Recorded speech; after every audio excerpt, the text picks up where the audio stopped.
Hi ಎಲ್ಲರಿಗೂ ನಮಸ್ಕಾರ. Welcome back to our YouTube channel. ಯಾರೆಲ್ಲ ವಿಡಿಯೋಸ್ ಸಬ್ಸ್ಕ್ರೈಬ್ ಮಾಡದೆ ನೋಡ್ತಾ ಇದ್ರ ಸಬ್ಸ್ಕ್ರೈಬ್ ಮಾಡ್ಕೊಳ್ಳಿ ಅಂತ ಹೇಳ್ತಾ, ಇದು 10ನೇ ತರಗತಿಗೆ ಸಂಬಂಧಿಸಿದಂತೆ 16ನೇ ವಿಡಿಯೋ ಆಗಿರುತ್ತೆ. ಇಲ್ಲಿ ನಾವು ನೈಸರ್ಗಿಕ ಸಂಪನ್ಮೂಲಗಳ ಸುಸ್ಥಿರ ನಿರ್ವಹಣೆ, sustainable development of natural resources, ಈ ಒಂದು ಟಾಪಿಕ್ ಬಗ್ಗೆ MCQs ನೋಡ್ತಾ ಹೋಗೋಣ. ಮೊದಲನೆಯ ಪ್ರಶ್ನೆ, ಗಂಗಾ ನದಿಯ ಸಂರಕ್ಷಣೆಗಾಗಿ ಭಾರತ ಸರ್ಕಾರವು ಜಾರಿಗೆ ತಂದ ಗಂಗಾ ಕಾರ್ಯ ಯೋಜನೆಯು ಈ ವರ್ಷದಲ್ಲಿ ಜಾರಿಗೆ ಬಂತು.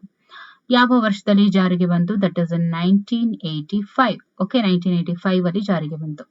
ಮುಂದಿನ ಪ್ರಶ್ನೆ, ಗಂಗಾ ನದಿಯ ನೀರು ತುಂಬಾ ಮಲಿನವಾಗಿದೆ ಎಂದು ತಿಳಿಯಲು ನೀರಿನಲ್ಲಿ ಮಾನವನ ಸಣ್ಣ ಕರುಳಿನಲ್ಲಿ ಇರುವಂತಹ ಈ ಬ್ಯಾಕ್ಟೀರಿಯಾ ಹೆಚ್ಚಾಗಿ ಕಂಡು ಬಂದಿರುವುದರಿಂದ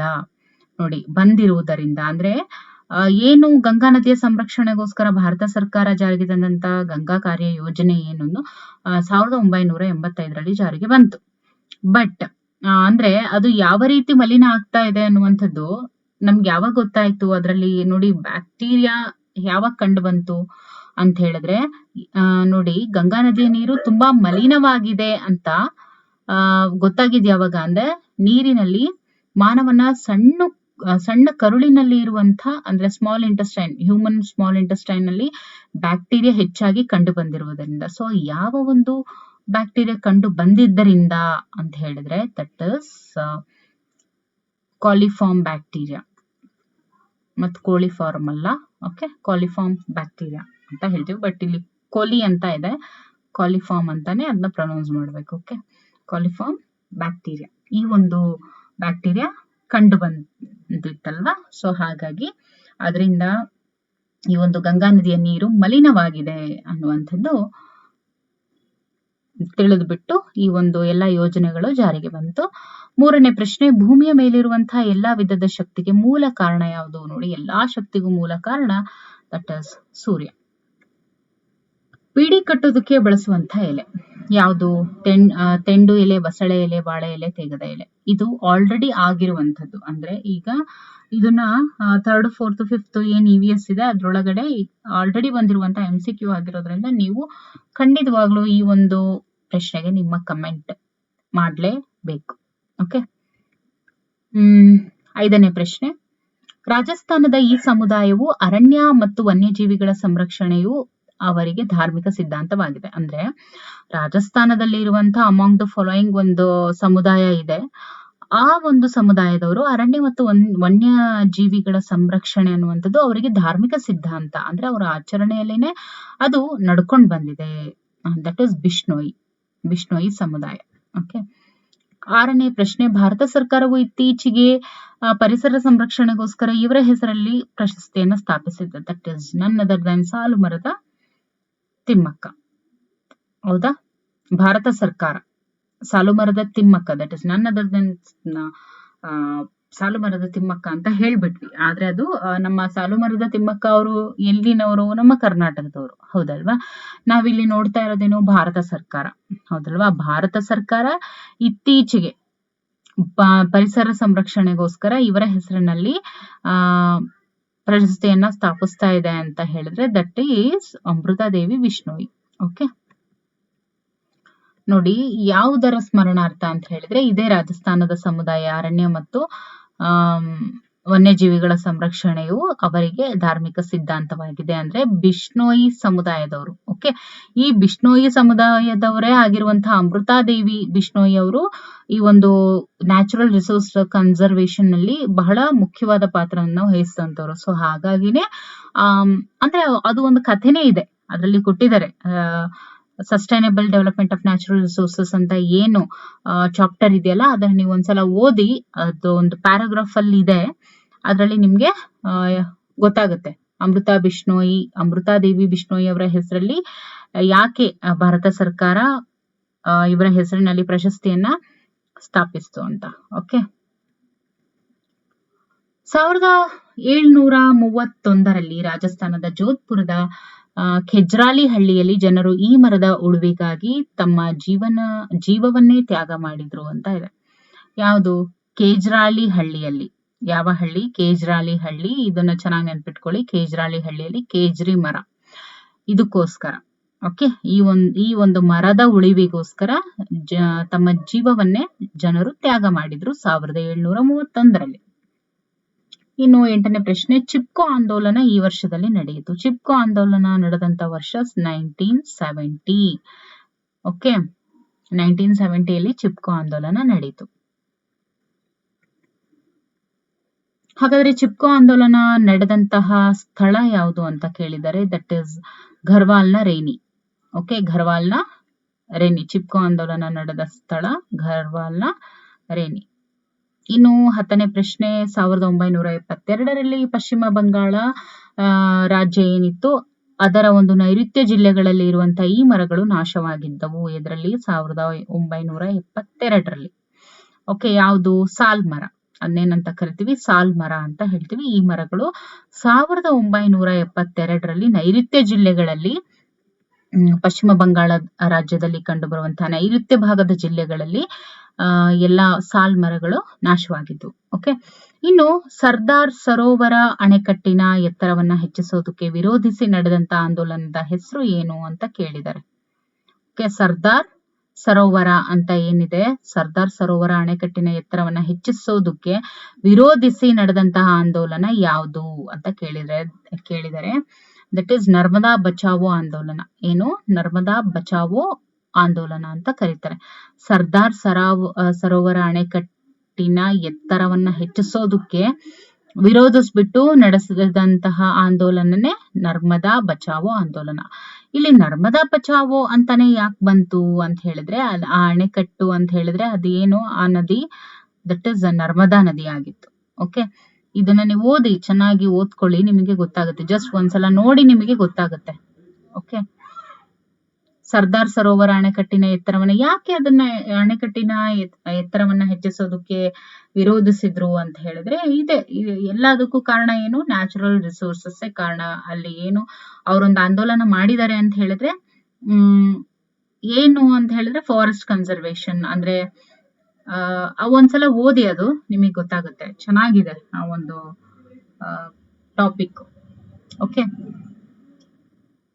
ಅಂದ್ರೆ ಪರಿಸರ ಸಂರಕ್ಷಣೆ, ಪರಿಸರದ ಉಳಿವಿಗೋಸ್ಕರನೇ ಈ ಎಲ್ಲಾ ಆಂದೋಲನಗಳು ಕೂಡ ನಡೆದಿದ್ದು. ಓಕೆ,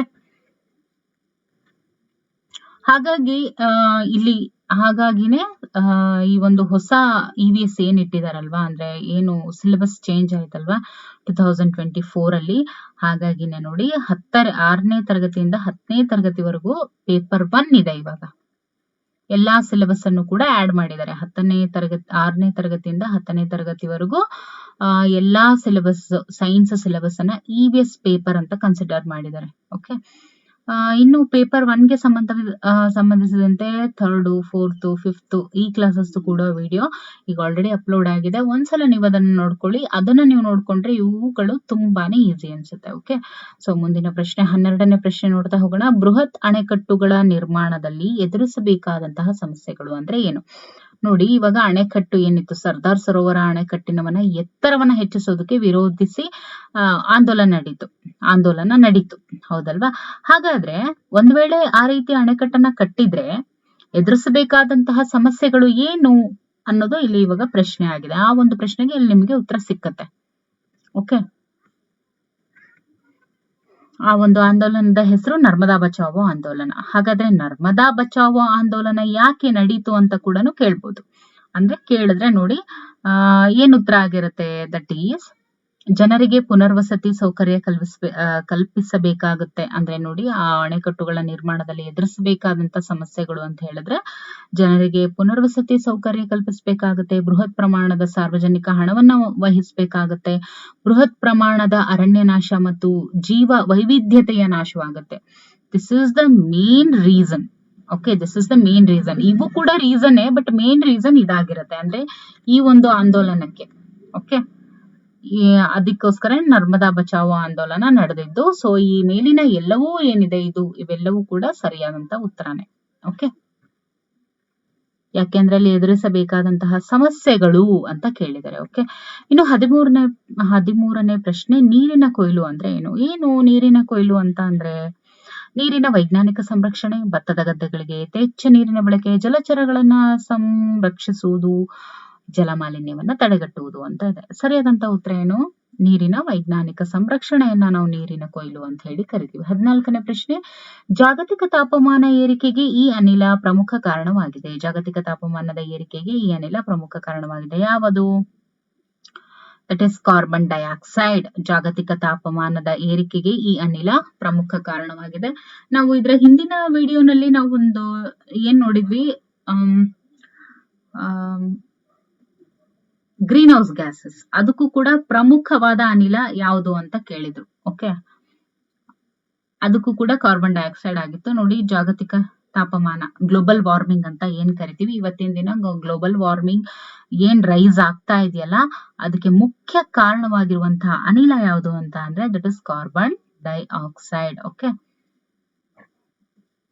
ಮುಂದಿನ ಪ್ರಶ್ನೆ, 15ನೇ ಪ್ರಶ್ನೆ, ಪರಿಸರ ಸ್ನೇಹಿ ಅಭ್ಯಾಸಗಳು ಅಂತ ಅಂದ್ರೆ ಏನು? ಸಾರ್ವಜನಿಕ ಸಾರಿಗೆಯಲ್ಲಿ ಪ್ರಯಾಣಿಸುವುದು, ಸಮೀಪದ ದೂರವನ್ನ ಕ್ರಮಿಸೋದಕ್ಕೆ ಸೈಕಲ್ ಅನ್ನ ಬಳಸುವುದು, ಪ್ರತಿದೀಪ್ತ ನಳಿಗೆಗಳನ್ನ ಬಳಸುವುದು. ಓಕೆ, ಇವೆಲ್ಲವೂ ಕೂಡ ಸರಿ. 16ನೇ ಪ್ರಶ್ನೆ, ಒಂದು ವಸ್ತುವನ್ನ ಪುನಃ ಬಳಸಲು ಸಾಧ್ಯವಿಲ್ಲದೆ ಇದ್ರೆ ಅದನ್ನ ಕಚ್ಚಾ ವಸ್ತುವಾಗಿ ಬಳಸಿ ಅದರಿಂದ ಹೊಸ ವಸ್ತುಗಳನ್ನು ತಯಾರಿಸುವ ವಿಧಾನವನ್ನ ಏನಂತ ಕರೀತಾರೆ? ಮರು ಉದ್ದೇಶ, ಮರುಚಕ್ರೀಕರಣ, ಮಿತ ಬಳಕೆ, ನಿರಾಕರಣೆ ಅಂತ ಇದೆ. ಒಂದು ವಸ್ತುವನ್ನ ಪುನಃ ಬಳಸೋದಕ್ಕೆ ಅದು ಸಾಧ್ಯ ಇಲ್ಲ. ಈಗ ಒಂದು ವಸ್ತು ಏನಾಗಿದೆ, ಯೂಸ್ ಮಾಡಿದೀವಿ, ಅದದ್ದು ಆಲ್ರೆಡಿ ಏನಂತೀವಿ, ಎಕ್ಸ್ಪೈರ್ ಡೇಟೋ ಅಥವಾ ಅದು ಉಪಯೋಗಕ್ಕೆ ಬರ್ದೇ ಇರೋದೋ ಆ ಒಂದು ಸ್ಥಿತಿಯಲ್ಲಿದೆ.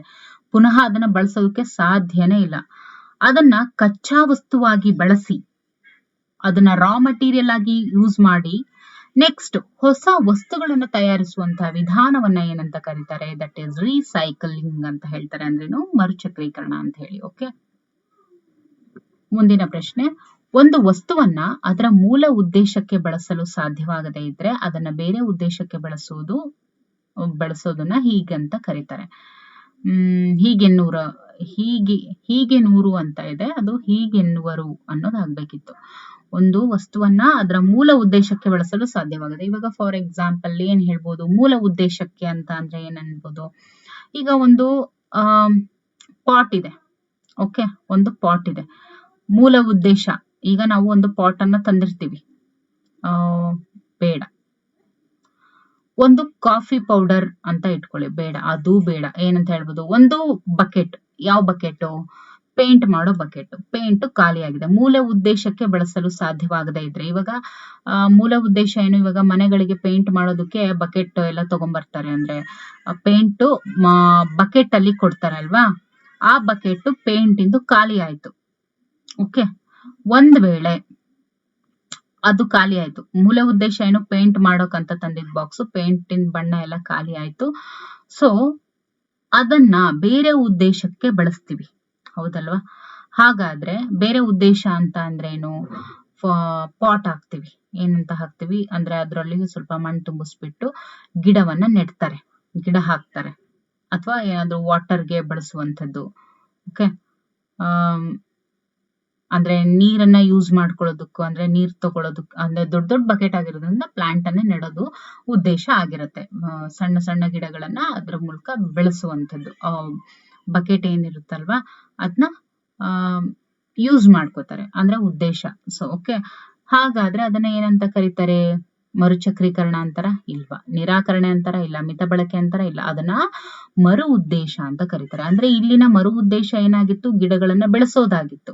ಯಾವ್ದನ್ನ ಬಳಸ್ಕೊಂಡು, ಈಗ ಆಲ್ರೆಡಿ ಪೇಂಟ್ಗೆ ಅಂತ ತಗೊಂಬಂದಿರ್ತಾರಲ್ವಾ, ಆ ಒಂದು ಬಕೆಟ್, ಪೇಂಟ್ ಬಕೆಟ್ ಖಾಲಿ ಆಗಿರುತ್ತೆ, ಅಂದ್ರೆ ಪೇಂಟ್ ಎಲ್ಲ ಖಾಲಿ ಆಗಿರುತ್ತೆ, ಅದನ್ನ ಮತ್ತೆ ಮರು ಉದ್ದೇಶ ಯಾವ್ದಕ್ಕೆ? ಗಿಡಗಳನ್ನ ಹಾಕೋ ಉದ್ದೇಶದಿಂದ ಅದನ್ನ ಮತ್ತೆ ಬಳಸ್ಕೊಳ್ತಾರೆ.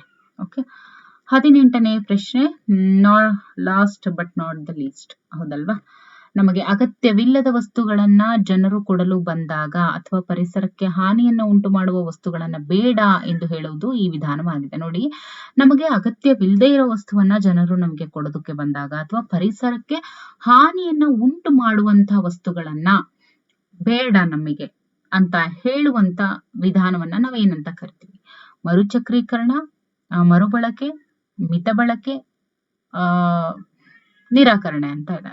ಅಂದ್ರೆ ಮಿತ ಬಳಕೆಯನ್ನೇ ನಿರಾಕರಣೆ ಅಂತ ಕೂಡ ಕರೀತಾರೆ. ಸೊ ಈ ಒಂದು ಸ್ಟೇಟ್ಮೆಂಟ್ಗೆ ತಕ್ಕದಾದಂತ ಉತ್ತರ ಯಾವುದು? ದಟ್ ಇಸ್ ನಿರಾಕರಣೆ. ಸರಿಯಾದಂತ ಉತ್ತರ ನಿರಾಕರಣೆ. ಓಕೆ. ಅಗತ್ಯವಿಲ್ಲದೆ ಇರುವಂತಹ ವಸ್ತುಗಳನ್ನ ಜನರು ಕೊಡೋದಕ್ಕೆ ಬಂದಾಗ ಅಥವಾ ಪರಿಸರಕ್ಕೆ ಹಾನಿಯನ್ನ ಉಂಟು ಮಾಡುವಂತ, ಮಾಲಿನ್ಯವನ್ನ ಉಂಟು ಮಾಡುವಂತ ವಸ್ತುಗಳನ್ನ ಬೇಡ ಅಂತ ಹೇಳುವಂತ ವಿಧಾನ ದಟ್ ಇಸ್ ನಿರಾಕರಣೆ ಅಥವಾ ಮಿತ ಬಳಕೆ. For example plastic. Okay okay, ಇಲ್ಲಿವರೆಗೂ ಇದೆಲ್ಲಾನು ಕೂಡ ಇಲ್ಲಿಗೆ 10ನೇ ತರಗತಿಯ ಎಲ್ಲ ಒಂದು ಚಾಪ್ಟರ್ MCQs ಕಂಪ್ಲೀಟ್ ಆಯ್ತು. ಮುಂದಿನ ಒಂದು ಸಬ್ಜೆಕ್ಟ್ ಯಾವ ಸಬ್ಜೆಕ್ಟ್ ಅನ್ನು ತಗೋಬೇಕು ಅನ್ನುವಂತ ನಿಮ್ಮ ಅನಿಸಿಕೆಗಳನ್ನ ನೀವು ನಿಮ್ಮ ಒಂದು ಕಮೆಂಟ್ ಬಾಕ್ಸ್ ಅಲ್ಲಿ, ಈ ಒಂದು ಚಾನೆಲ್ ನ ಕಮೆಂಟ್ ಬಾಕ್ಸ್ ಅಲ್ಲಿ ನೀವು ತಿಳಿಸಿದ್ರೆ ನೋಡೋಣ ಯಾವ ಒಂದು ಟಾಪಿಕ್ ಬಗ್ಗೆ ಹೆಚ್ಚಾಗಿ ಯಾರಿಗೆಲ್ಲ ಆಸಕ್ತಿ ಇದೆ ಅನ್ನೋದ್ರ ಮೇಲೆ ಮುಂದಿನ ಸಬ್ಜೆಕ್ಟ್ ಬಗ್ಗೆ ನೋಡ್ತಾ ಹೋಗೋಣ. ಓಕೆ, ಮರೀದೆ ಈ ಒಂದು 4ನೇ ಪ್ರಶ್ನೆ, ಏನು ಬೀಡಿ ಕಟ್ಟೋದಕ್ಕೆ ಬಳಸುವಂತಹ ಎಲೆಗಳು ಯಾವುದು ಅಂತ ಹೇಳಿ ಕಮೆಂಟ್ ಅಲ್ಲಿ ತಿಳಿಸಿ. Okay, thank you for watching.